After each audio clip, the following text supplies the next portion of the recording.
Hi, KCET admit card ಬಗ್ಗೆ ವಿದ್ಯಾರ್ಥಿಗಳು ಹಲವಾರು ಪ್ರಶ್ನೆಗಳನ್ನ ಕೇಳಿದ್ರು. ಅವುಗಳಿಗೆ ಉತ್ತರವನ್ನ ಈ ವಿಡಿಯೋದಲ್ಲಿ ತಿಳಿದುಕೊಳ್ತಾ ಇದೀವಿ. ಮೊದಲಾಗಿ ಈ KCET ಅಡ್ಮಿಟ್ ಕಾರ್ಡ್ ಅಥವಾ ಹಾಲ್ ಟಿಕೆಟ್ ಇದೆ, ಅದ್ರ ಮೇಲೆ ಪ್ರಿನ್ಸಿಪಾಲ್ರ ಸಿಗ್ನೇಚರ್ ಪಡೆದುಕೊಳ್ಬೇಕಾ ಅಂತ ಕೇಳ್ತಾ ಇದ್ರು.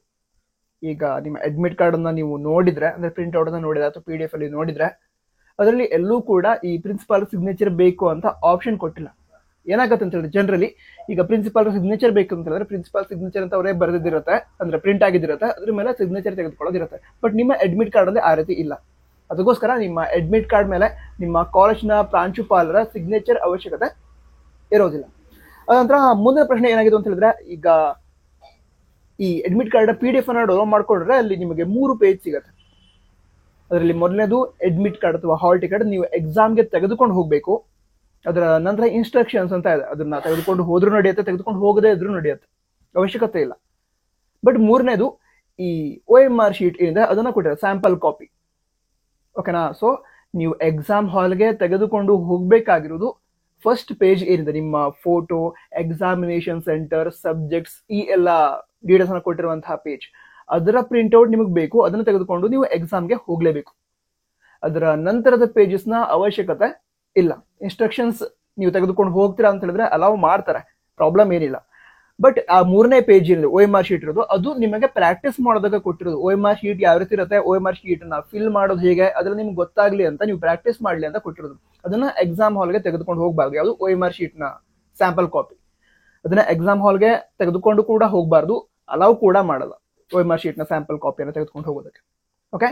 ಯಾಕಂದ್ರೆ ಎಕ್ಸಾಮ್ ಬರೆಯೋದಕ್ಕೆ, ಅಂದ್ರೆ ಎಕ್ಸಾಮ್ ಅಲ್ಲಿ ಮಾರ್ಕ್ ಮಾಡೋದಕ್ಕೆ ನಿಮಗೆ OMR ಶೀಟ್ ಅನ್ನ ಎಕ್ಸಾಮ್ ಹಾಲ್ ಅಲ್ಲೇ ಕೊಡ್ತಾರೆ. ಸೊ ಅವರು ಕೊಟ್ಟಿರುವಂತಹ OMR ಶೀಟ್ ಏನಿರುತ್ತೆ ಅದ್ರ ಮೇಲೆ ನೀವು ಮಾರ್ಕ್ ಮಾಡಬೇಕು. ಅದರಲ್ಲಿ ಯಾವ್ಯಾವ ಡೀಟೇಲ್ಸ್ ಅನ್ನ ಯಾವ ರೀತಿ ಎಂಟರ್ ಮಾಡಬೇಕು ಅಂತ ನಿಮಗೂ ಗೊತ್ತಿರಲಿ ಅಂತ OMR ಶೀಟ್ ಹೀಗಿರುತ್ತೆ ನೋಡಿ ಅಂತ ನಿಮಗೆ ತೋರಿಸೋದಕ್ಕೆ ಅದನ್ನ ಸ್ಯಾಂಪಲ್ ಕಾಪಿಯನ್ನು ಕೊಟ್ಟಿದ್ದಾರೆ ಅಷ್ಟೇ. ಅದು ಅಡ್ಮಿಟ್ ಕಾರ್ಡ್ ಜೊತೆಗೆ ಬಂದಿದೆ. ಓಕೆ? ಇದಿಷ್ಟು ಡೀಟೇಲ್ಸ್ ಕ್ಲಿಯರ್ ಆಯ್ತು ಅಂತ ಅನ್ಸುತ್ತೆ. ಅದಂತರ ಮುಂದಿನ ಒಂದು ಪ್ರಶ್ನೆ ವಿದ್ಯಾರ್ಥಿ ಕೇಳಿರೋದು, ಅಡ್ಮಿಟ್ ಕಾರ್ಡ್ ಏನಿದೆ ಅದ್ರ ಮೇಲೆ ಕ್ವಶನ್ಸ್ ಅನ್ನ ಸಾಲ್ವ್ ಮಾಡಬಹುದಾ ಅಂತ ಕೇಳಿದ್ರು. ಈ ಅಡ್ಮಿಟ್ ಕಾರ್ಡ್ ಮೇಲೆ ಯಾವುದೇ ರೀತಿಯಲ್ಲಿ ಏನು ಬರೆಯೋದಕ್ಕೆ ಹೋಗ್ಬೇಡಿ, ಅಂದ್ರೆ ಕ್ವಶನ್ಸ್ ಅನ್ನ ಸಾಲ್ವ್ ಮಾಡೋದ ರೀತಿಲ್ಲ ಮಾಡೋದಕ್ಕೆ ಹೋಗ್ಬೇಡಿ. ಈಗ ಎಕ್ಸಾಂಪಲ್ ಹೇಳ್ತೀನಿ. ಮೊದಲನೇ ಎಕ್ಸಾಮ್ ಏನಿದೆ, ಫಸ್ಟ್ ಎಕ್ಸಾಮ್ ಏನಾಗಿದೆ KCET, ಅದರಲ್ಲಿ ನೀವು ಅಡ್ಮಿಟ್ ಕಾರ್ಡ್ ಮೇಲೆ ಏನಾದ್ರು ಬರೆದ್ರಿ ಅಂತ ಅಂದ್ಕೊಳ್ಳಿ.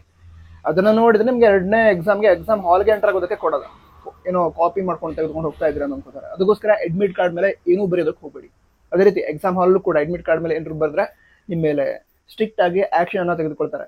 ಅದಕ್ಕೋಸ್ಕರ ಅಡ್ಮಿಟ್ ಕಾರ್ಡ್ ಮೇಲೆ ಏನ್ ಮಾಡಬೇಕು, ಏನೂ ಮಾಡಬಾರ್ದು, ಅದನ್ನ ಹಾಗೆ ತೆಗೆದುಕೊಂಡು ಹೋಗ್ಬೇಕು ಎಕ್ಸಾಮ್ ಹಾಲ್ಗೆ. ಇದಿಷ್ಟು ವಿಷಯ ಆಗಿತ್ತು. ಬೇರೆ ಡೌಟ್ ಇದ್ರೆ ಮತ್ತೊಂದು ಕ್ವಶನ್ ಕೂಡ ಕೇಳಿದ್ರು, ಈ ಅಡ್ಮಿಟ್ ಕಾರ್ಡ್ ನ ಕಲರ್ ಪ್ರಿಂಟ್ ಬೇಕಾ ಅಥವಾ ಬ್ಲಾಕ್ ಅಂಡ್ ವೈಟ್ ಪ್ರಿಂಟ್ ನಡೆಯುತ್ತಾ ಅಂತ.